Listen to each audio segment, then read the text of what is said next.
Hello students, this is the continuation of the previous video of chapter 11, Components of the Environment and Interrelationship. In the previous video, we discussed regarding the spheres of the earth, that is lithosphere, hydrosphere, atmosphere, biosphere. Then we saw regarding the distribution of water, the sea waves, tides and eddies.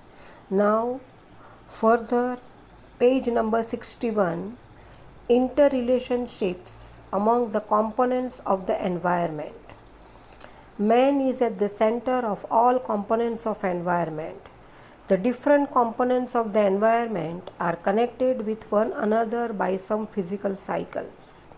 These cycles are influenced by human activities. Man does excavation in lithosphere to obtain minerals.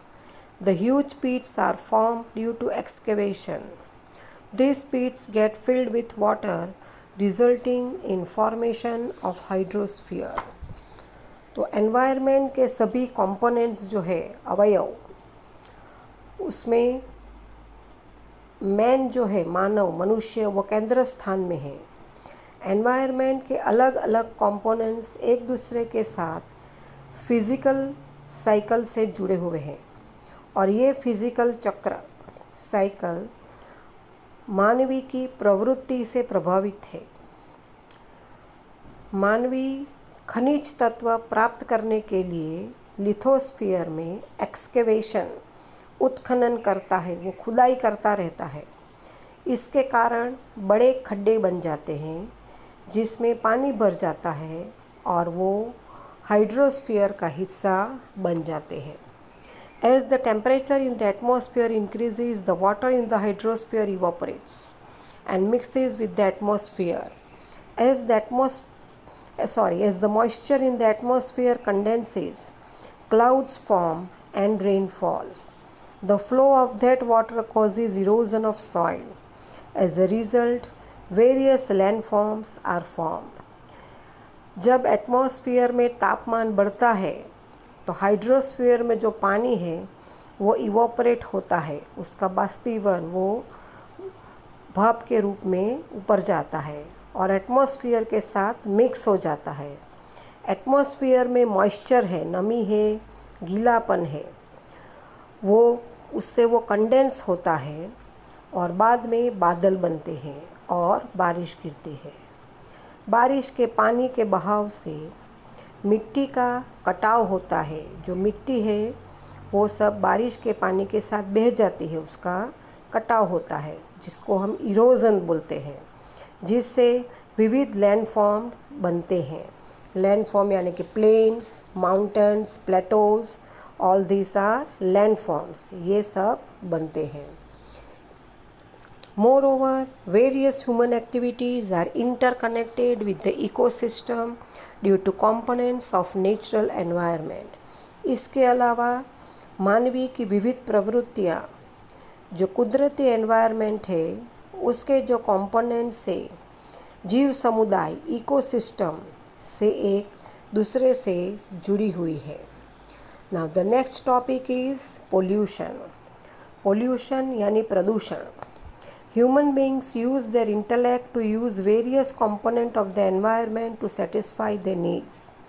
Mahatma Gandhi said that pollution is the act of polluting the natural environment through human activities. तो मानव अपनी बुद्धि शक्ति से environment के विविध components का उपयोग द्वारा अपनी ज़रूरतें पूरी करता है। महात्मा गांधी ने कहा था कि मानवीय की गतिविधियां से कुदरती जो नेचुरल एनवायरनमेंट को दूषित करने का है वो उसे हम पोल्यूशन कहते हैं। Now turn your page number 62। Components polluting the environment are called pollutants. The environment is polluted when resources are used unrestrictedly and undiscriminately. The sharp zest of human development, industrialization, and mechanization are responsible for pollution of environment.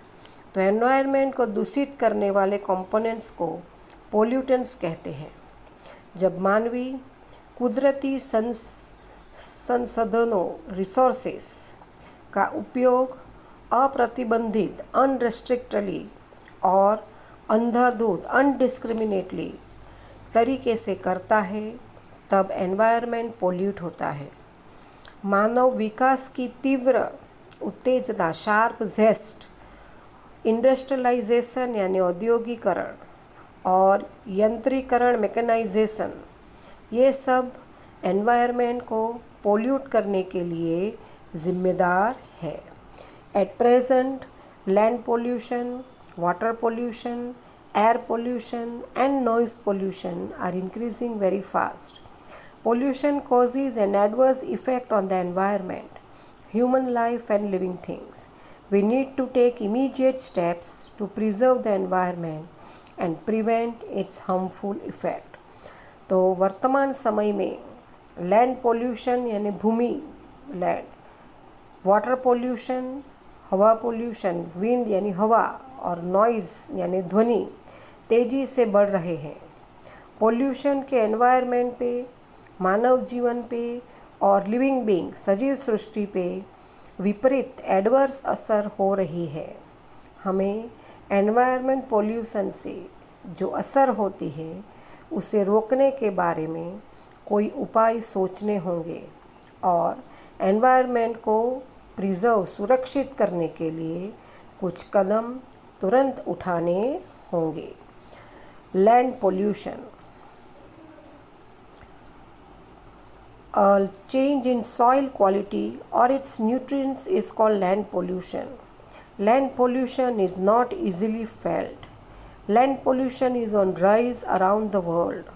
Disposal of household waste or water, setting up of industries on fertile or agricultural land, discharge of contaminated water used in industries on open land, disposal of industrial solid waste on land, excavation activities, construction activities, use of chemical fertilizer for agriculture, over irrigation and overuse of insecticides along with it as well as use of plastics are responsible for land pollution.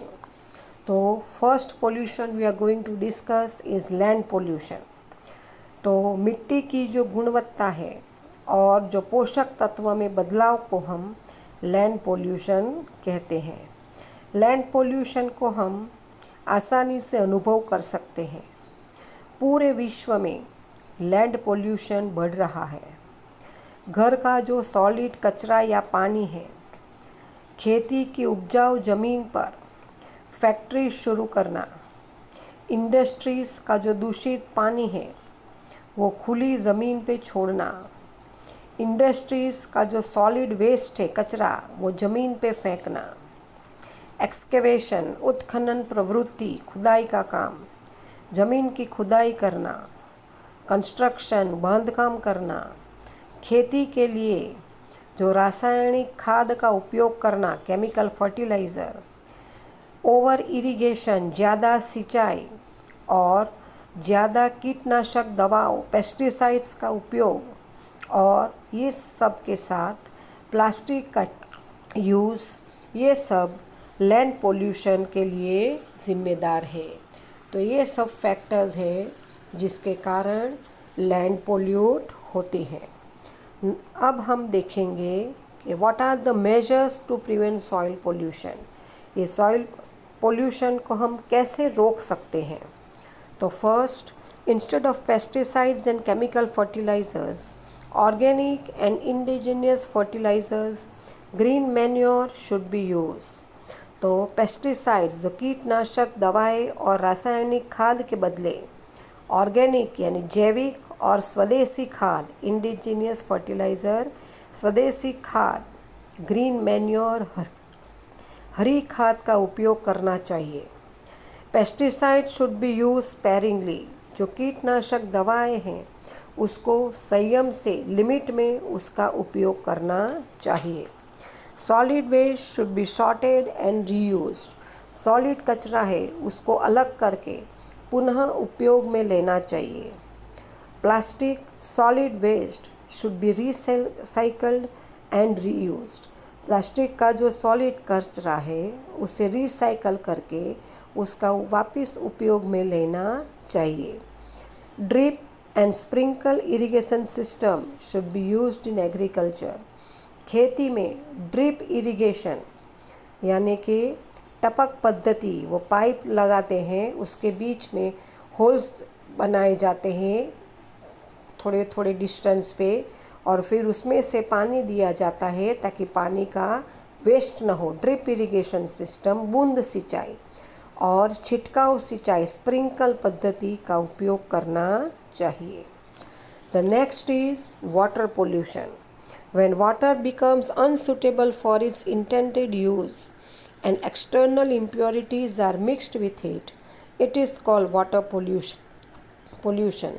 Sewage water, water polluted by industries, leakage of mineral oil carriers, chemical fertilizer and pesticides used in the agriculture are responsible for water pollution.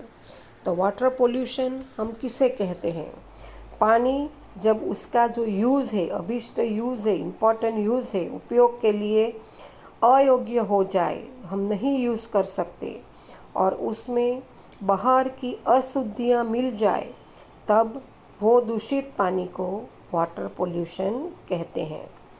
तो gutter का पानी, sewage, gutter का पानी, industries के द्वारा किया गया प्रदूषित पानी, खनिज तेल का रिसाव, मिनरल ऑयल कैरियर्स, रासायनिक खाद और कीटनाशक दवाओं जिसका खेती में उपयोग होता है, वो सब वाटर पोल्यूशन के लिए जिम्मेदार है।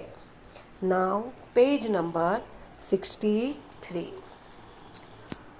What are the measures to prevent water pollution? Now above the picture is given of water pollution, that how the polluted water is just thrown out in the rivers. First measure to prevent water pollution. Water polluted by household activities and industries should be disposed of after purification process only. घर में उपयोग किया हुआ पानी और industry में से जो प्रदूषित पानी निकलता है उसे शुद्ध करके उसको डिस्पोज करना चाहिए, उसका निकाल करना चाहिए।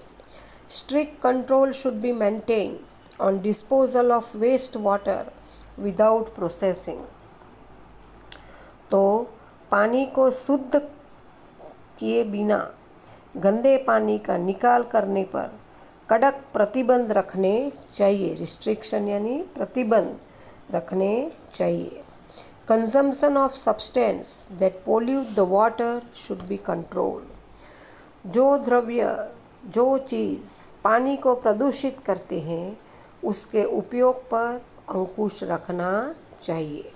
तो students, now rest of the chapter will continue in the next video.